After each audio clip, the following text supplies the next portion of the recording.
ولیمے کے بعد زندگی معمول پر آ چکی تھی،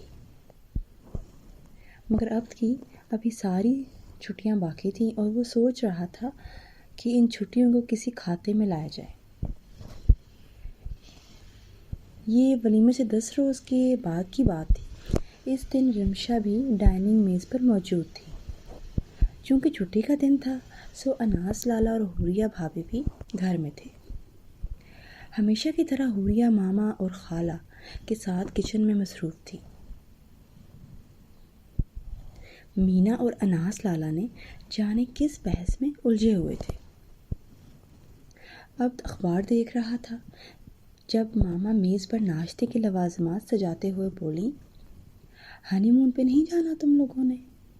وہ عبد اور رمشا سے بیک وقت مخاطب تھیں۔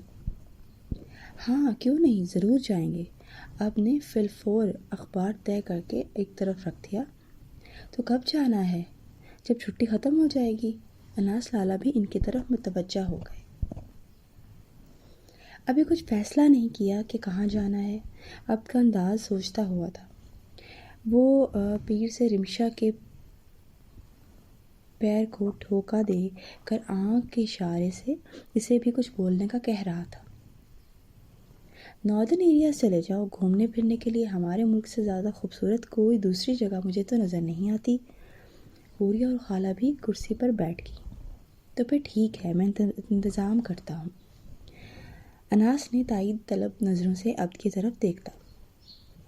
وہ جو اسبات میں سر ہلانے لگا تھا ایک دم رمشا کو بولتے دیکھ کر خاموش ہو گیا۔ ہمیں ناردرن ایریاز نہیں جانا، 140 مرتبہ تو دیکھ چکے ہوں۔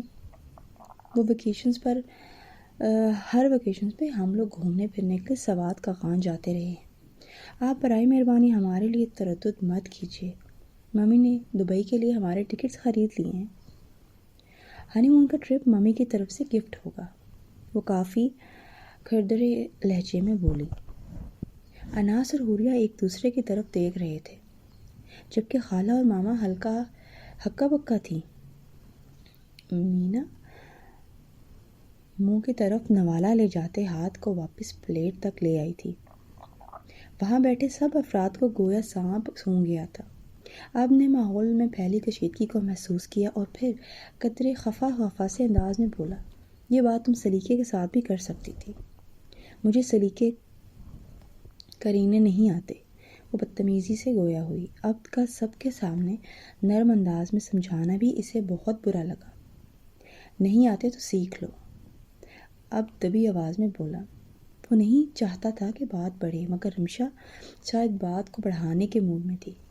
نہیں سیکھ سکتی، ویسے بھی یہاں کے لوگوں میں بہت کرینے ہیں۔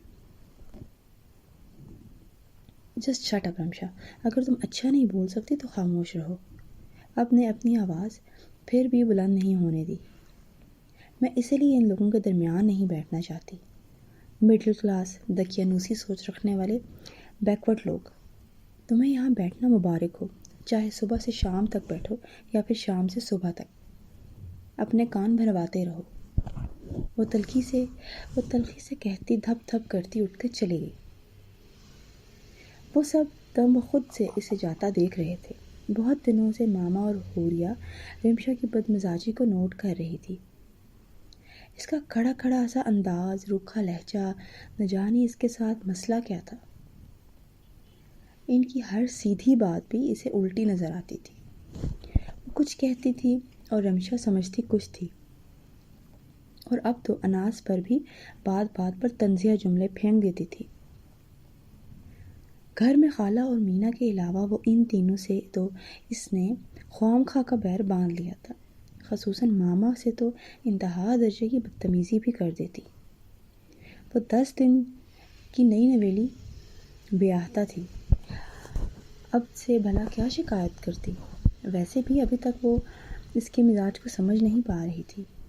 نہ جانے وہ چاہتی کیا تھی، اس کی خواہش کیا تھی۔ وہ اب صرف اپنا تسلط قائم رکھنا چاہتی تھی۔